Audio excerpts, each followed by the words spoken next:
What to do with Divock Origi? That is Jurgen Klopp's dilemma this summer. Is it much of a dilemma for you, Stevie? Welcome back from Madrid, by the way. Hope you enjoyed his goal. Absolutely, it was fantastic. What would they do with him? What should they do with him? What should they do? For Liverpool's sake, they should get rid of him, let him go. Depends how harsh or nicely you want to put it. He has to go for his sake. But for Liverpool's sake, you know, they've got themselves into a place now where they need to think, how do we take the next step? And for me, the next step is making the squad better and bigger. And I don't feel that Divock Origi makes our squad better. You know, whenever he has played, whenever he's come on, generally for Firmino to give him a break, the level has dropped too far, in my opinion. And that's why ultimately they have to get rid of him. Now, he's going to be remembered forever and a day, not only for the Champions League goal in the final, but obviously for the one against Barcelona, and then for us Scousers, shall we say, I think we both fall into that category maybe, against Everton. So he will be remembered, but unfortunately he's just, as a player, he's just not good enough to be playing at the level Liverpool need to be every time they step on the field. That's something that Liverpool fans generally are good at doing, is taking away the emotion of that kind of assessment, right? They can see his qualities in what he's done to win games, to change games, to give them these memories this year, which are, you know, they're indelible. Ah. But at the same time... You can't buy them. You can't buy them. At the same time, they know the game well enough, they know the squad well enough to know that perhaps that they need to look elsewhere. It's going to be harsh on the player himself, but he needs to go somewhere for first-team football.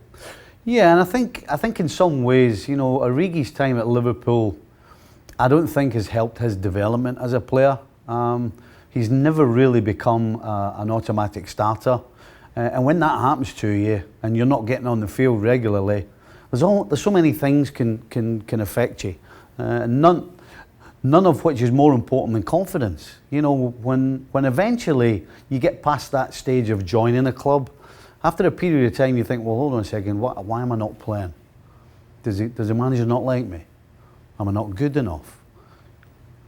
Is it the way we're playing? You know, so there's so many things that will go through your head when you're not playing that just hurts your game.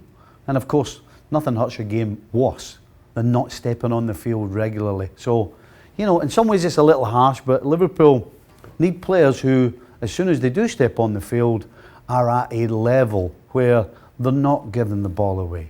You know, they're in a good starting position where they can hold the ball up or maybe even challenge a defender or two.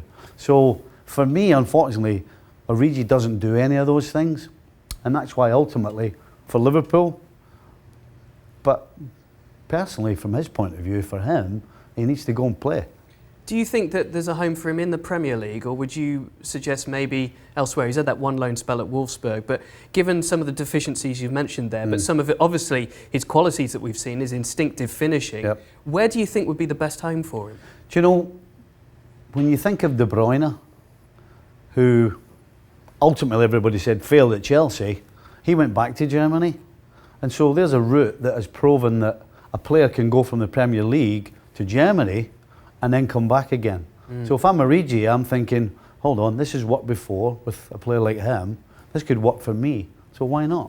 You feel like he maybe did that already by going out to Wolfsburg and coming back. And unfortunately for him, he hasn't got the starts, but he's got the goals this year, 7 goals. Just incredible, some of the sort of the importance of those goals. Yes. Well, I was going to say they're one-offs, but there's 3 one-offs. I mean, they're goals that some people are just lucky that they have them in their careers. And if nothing else, Divock Origi will always be remembered at Anfield, no question. His stock couldn't be higher if they want to get rid of him this year. Yeah, and that's the other thing. You know, Liverpool are going to get a decent amount of money for them, which, as I said, I alluded to earlier, having that extra money helps to then go out and make your squad bigger and better. So, in the end, everybody wins. Okay, so Divock Origi has obviously helped Liverpool win this year, another goal in the Champions League crusade. He will be the cult hero of the Champions League win, number 6 for Liverpool.